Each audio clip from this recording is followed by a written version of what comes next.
Hello and welcome to today's broadcast. I'm Davina and I have a xylophone.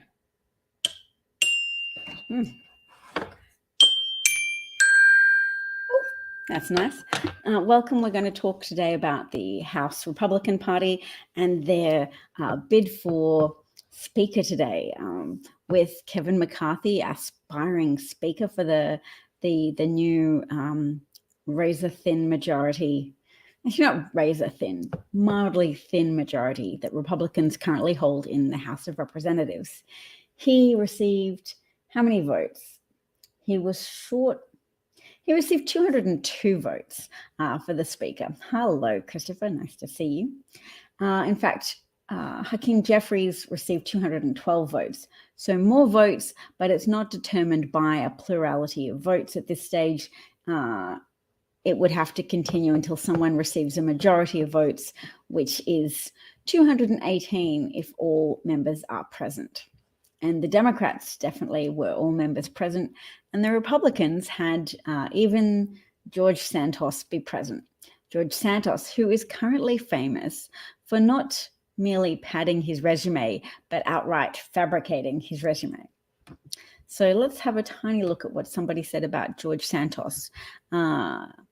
Representative Congressman Richie Torres, representing New York's 15th District, has been really very clear about his opinions of the level of deceit uncovered with regards to George Santos and his claims to have had grandparents who fled the Holocaust, which has turned out to be untrue. He claimed to be employed by Goldman Sachs and other financial firms. It's not true. He claimed he was Jewish. Now he claims he never said he was Jewish. He just said he was Jewish. It's a litany of lies. So I'm keen to listen to a little bit of Richie Torres explain how he thinks the precursor of Donald Trump's massive patterns of deceit was a natural precursor to someone else outright fabricating their entire resume, educational history, job history, and familial history. Ultimately, George Santos is not only a reflection on himself. Oh, no sound. Hang on. Oh, there we go. That might fix it.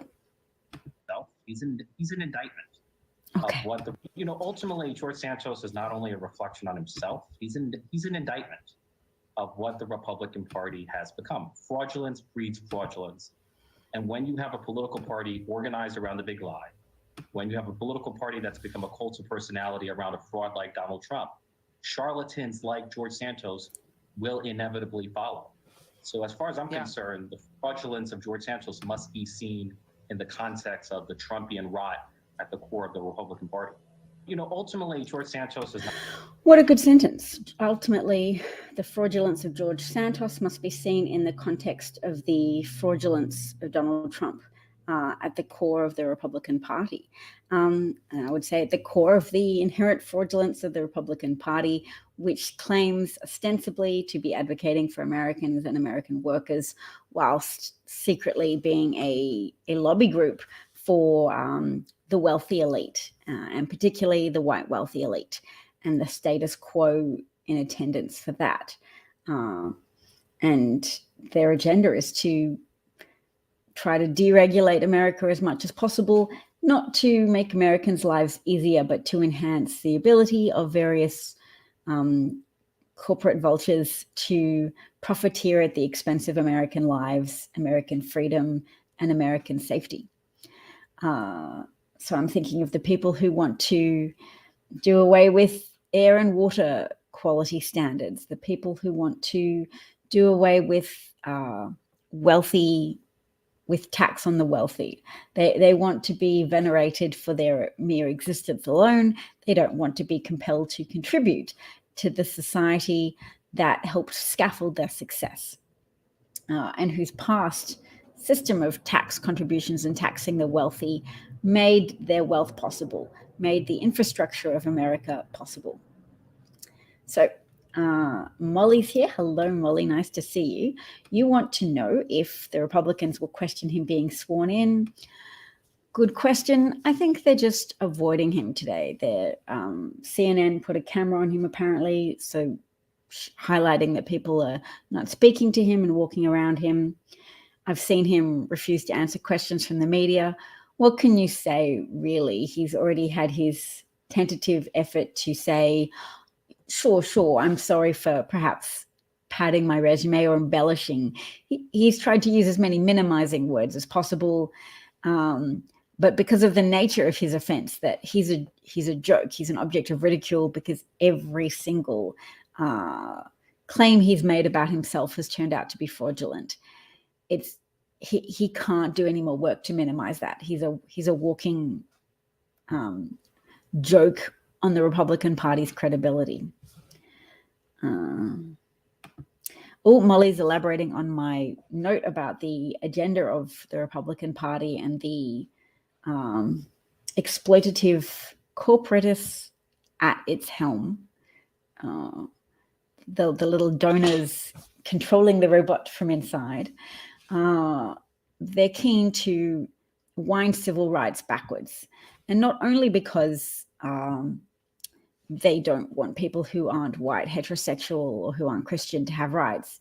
They also understand how that's a potent wedge tactic to try and cultivate animosity towards demographic groups such as non-Christians, non-straight people, non-white people, in order to erode the civil rights of everyone. So yes, they want nobody to have the ability to join a union. They don't want anybody to have the potency to vote in a way that would elect responsible leaders who would put in regulations to reduce the impact of climate change. Everything that the human race needs to survive and flourish, corporatists are currently opposed to, because it's not gratifying for them in the short term. So human survival, human progress, human civil rights is all antithetical to the hopes, dreams, and wishes of the kind of people whose enormous piles of money have subverted American democracy for a long time. People like Charles Koch, Peter Thiel, they're the reasons why America doesn't have a federal minimum wage that's in line with the cost of living. They're the reason why there's profligate number of guns in the United States, and that multiple mass shootings continue to happen in America every week. They're a reason why the level of carnage that you need to even make it to the news becomes higher and higher, because it becomes like, oh, phew, only 3 or 4 people were killed. It's perhaps not enough to make, a mere shooting of one person at a time, or an accident, a child accidentally shooting someone is one person being killed. It's no longer noteworthy in the context of broader carnage. That is a consequence of any success Republicans have had in getting elected, because once in office, they obstruct, they sabotage, and they block the passage of bills that have been written to try and increase security and safety for Americans and American adults and American children.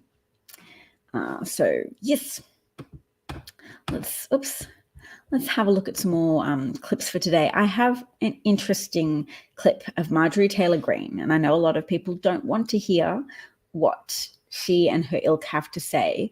But from my understanding, politics is a margins game, and Biden owes his success, and Democrats owe at least their ability to trounce a charismatic fascist despot with no principles who cultivates violence like Donald Trump. That success in defeating Trump so far has come through the power of alliances, through the power of highlighting the extremism of various Republicans, including Marjorie Taylor Greene, to alarm those people who perhaps consider themselves to be independents, but who typically vote Republican, unless their level of alarm is sufficiently activated and a story is told to them that increases their anxiety about what Republicans are capable of in office, and so makes them either stay home and not vote for Republicans, or makes them actively go out and vote for a sane president like Joe Biden. So let's listen to this. Steve, we can't do it. Marjorie Taylor Greene, I know her voice is grating. I know she's a liar and a seditionist, but she is part of a story, a potent story that we need to tell of Republicans in disarray.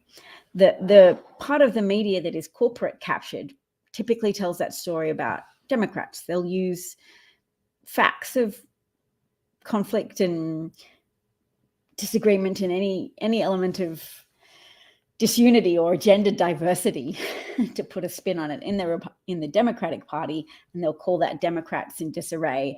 And people who are on a repetitive neurological track of what do? I always vote Republican. They feel reassured in that. Even if they've heard some concerning details about Republican corruption, they'll continue to vote for Republicans as long as there's this potent story being told that helps them reassure themselves they're doing the right thing. My job is to erode that sense of certainty amongst any people tempted to vote for Republicans, people who consider themselves to be open-minded and independent.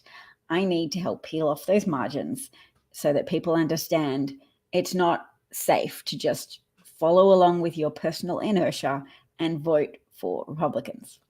So listen to Marge, MTG. She's describing a Republican Party in disarray, and that's a story to amplify. She's complaining also about not being given any committee assignments, but she also, a phrase she uses in this clip, she says, they don't have a plan. That's a story we need to run with. That's a simple phrase. They don't have a plan. They have a system of grievance. And when we shed light on what's happening to Trump's base, that they're locked in a system of having their grievances validated and their biases confirmed, without any actual evidence, just people telling them what they need to hear so that they don't have to feel bad or wrong about supporting Trump and supporting the Republican Party. They don't have to feel like they voted for corrupt people, immoral people who endanger their children and endanger their democracy. They're locked in a little continual reinforcement loop of being lied to, and then not wanting to believe that they have bought into a system of lies. And we need to just help turn the light on for people outside of that most brainwashed circle. You've got to pick your goals wisely and pick your battles. I don't try to unbrainwash a Trump supporter anymore. Maybe I used to fall prey to that temptation to try and say, but you're so deluded and so wrong, let me convince you otherwise. It is very painful for those that are lost into that little cognitive dissonance avoidance loop.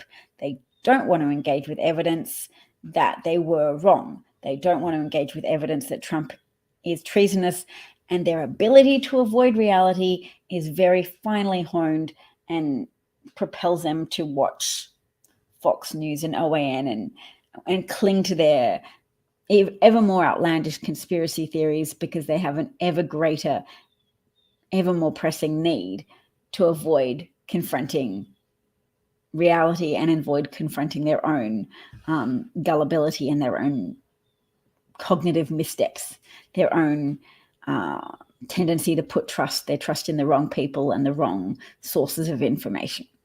So too much pain for them. I'm shooting my shot for the processing standards of peripheral Republicans. That's a good word for them. Peripheral Republicans are my goal. And also mobilize people who are peripheral Democrats to say, you can't stay home, you can't sit on your haunches and indulge in despising the Democrats because they haven't done everything you wanted from them. You have to respect the level of obstacles that are purposely put in the way of functional governance in the United States. There are systematic obstacles to functional governance, and they have historical roots in various compromises made to enslavers who were persuaded to sign on to the American Constitution through the provision of various promises that there would be a thumb on the scale in their favor, that their votes would count for more, that they would have the electoral college system to help favor their political wishes and help them form coalitions to defeat the anti-slavery people, the abolitionists. I spent so long justifying why I wanted to play a clip of Marjorie Taylor Greene, but now I'm going to play it. Steve, we can't do any of this while my friends are sitting over there. And guess what I found out? We all found out in our conference meeting just then that three of them went in Kevin McCarthy's last night and were making personal demands for themselves, demanding subcommittee chairmanships, So she's quite aggrieved at this point that she's missed out on things for herself. She's like, I don't want anything for myself anyway, but they didn't give me anything because I don't ever speak up for myself, but I thought my friends would and they didn't. demanding gavels basically for themselves, demanding who should be on committees and who shouldn't be on committees. And these so-called friends of mine never demanded anything. So-called friends of mine, it's very important to note cracks in their alliances because it helps us build alliances with anyone who watches her and feels uneasy, feels that they can no longer buy into that fraudulent claim, that mythology of Republican stability. A lot of our problems at the moment with democracy stem from discomfort with the problems we've made for ourselves. So climate change is an unfortunate and troublesome consequence. It's a side effect of our achievements. So instead of dealing with that detrimental side effect, that problem that we've created for ourselves, there's too many people who've leaned into exploiting human nature, that element of human nature that would rather deceive itself than depart from the inertia of the status quo. Inertia is a physical force. That means it takes a lot to overcome, to push a ball out of the path it's on. The amount of force you need to overcome inertia can be more significant than people understand. And inertia is in human nature at the moment to neglect to do things for the common good. And there's a reason for that. There's a reason why we stick to inertia, because sometimes taking action can have unintended consequences as well. So human nature is to avoid action, to avoid unintended consequences, unless we can be thoroughly convinced that the action is necessary. So it takes a lot to move that bar of thoroughly convincing people to do anything that involves a departure from the status quo. Does that make sense? The inertia of the status quo. I should write a poem about it, but it's a little bit pompous. I've got two phrases I'm taking away from our conversation today: peripheral Republicans and my target for convincing, not target for violence, because a big key factor of modern day authoritarianism is inciting and encouraging violence as if it's a legitimate form of political expression. Trump very much legitimized that level of conflict, of using a schematic of viewing your political opponents as enemies. He didn't invent it. Definitely Fox News and other conservative media outlets promote that framing. Democrats aren't people who try and do things for the common good. They're people who do things to be your enemies. they build on racial prejudice, that suspicion that people have sometimes, if they're racist, that false belief that all crime, all significant crime, is committed by certain demographics. If you talk to a racist, they believe that cities are unsafe as a consequence, that Democrats promote crime because they want justice for Black Americans. So that goal of justice for Black Americans, in their mind, is a pathway to unleashing crime on the United States.